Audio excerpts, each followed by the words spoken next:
Inama igira 23 y'abakuru b'ibihugu bigize umuryango wa Komesa yarasozerewe i Bujumbura igitariki 31 z'ukwicumi twaraye turangije. Iyo nama yari yitabwe n'abakuru b'ibihugu bitandatu kuri 21 bagize uwo muryango.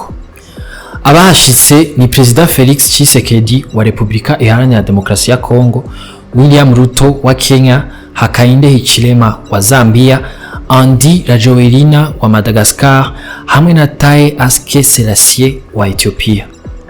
Mbega none twosigara niki kuri iyo nama ya Komesa yabereye hani wacu? Niyo nkuru nyamukuru tuza kurabira hamwe kuri wa gatanu. Mwiriwe ni David nizere komeze neza. Icambere twobabwira nuko President Evariste Ndayishimiye ari we yashikirijwe kurongora iyo shira hamwe mu kiringo c'umwaka. Igihugu ca Kenya naco kizora ibiro vy'icegera c'urongoye uwo muryango mu kwitegurira kuzokorera mu ngatu Burundi umwaka uheze. Ikindi twobabwira imbere yuko tubandanya, iyo nama yabereye mu Burundi yari yarasivye kuhabera ku munota wa nyuma mu 2018. Ico gihe ishirahamwe ryafashe ingingo ryo kuyimurira muri Zambia, basiguye ko umutekano w'abashitsi utarukwiye. Mu vyaranze rero umunsi w'ejo, hambavu yo gushikirizwa kurongora uwo muryango, twogaruka no ku ngingo y'umukuru w'igihugu c'u Burundi.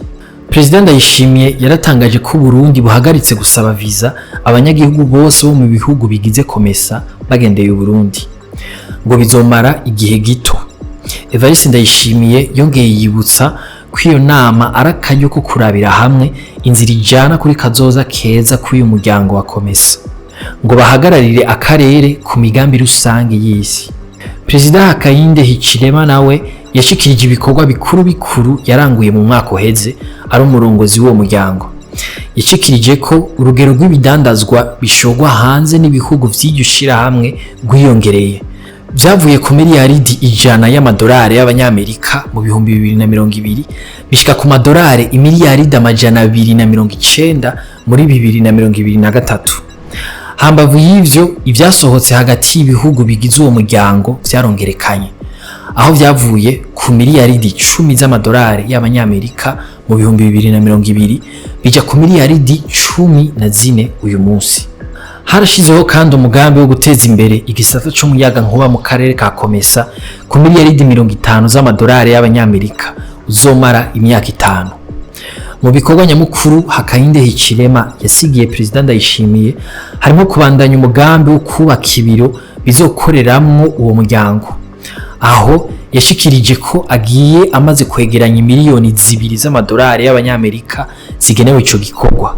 Iyo nama kandi yabaye akaryo keza ko kwiyamamaza ku bihugu bifise abakandida bashaka gusaba kwitoza ngo barongore umuryango w'ubumwe bwa Afrika.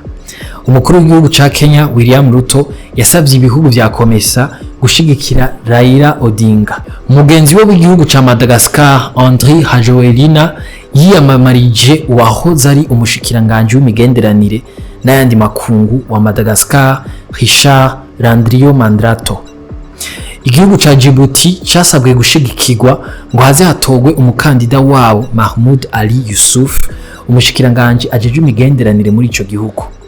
Ayo matora y'uzorongora ubumwe bwa Afrika ategekanijwe muri Ruhuhuma 2025. Dutandukira inkuru ngufi. Hirya ejo kwa 30 Gitugutu 2024, abakenguza amateka barabajije umushikiranganje mu vyajejwe harimo ibidukikije ryari hazotangwa imizibukiro ku banyagihugu bafise amatongo mu micungararo y'ahari kirimba c'umukuru w'igihugu. Baranamwibukije ko hari n'imiliyaridi 10 zategekanijwe uyu mwaka kugira abo batanze amatongo batunganirizwe. Umushikiranganje Prosper Dodiko yishuye yemera ko amafaranga hari, ariko basanze ari make. Ngo bwa mbere babonye ko bobanza gutunganiriza bantaho nikora batagira aho baba. Inzira ya kabiri babonye ko bogenda ku murongo gushikaho amafaranga azoherera. Igihe kandi Prosper Dodiko ariko yishura ibibazo by'abakenguza amateka, yarabajijwe n'ibijanye n'ivy'umwimbu wa Sosumo.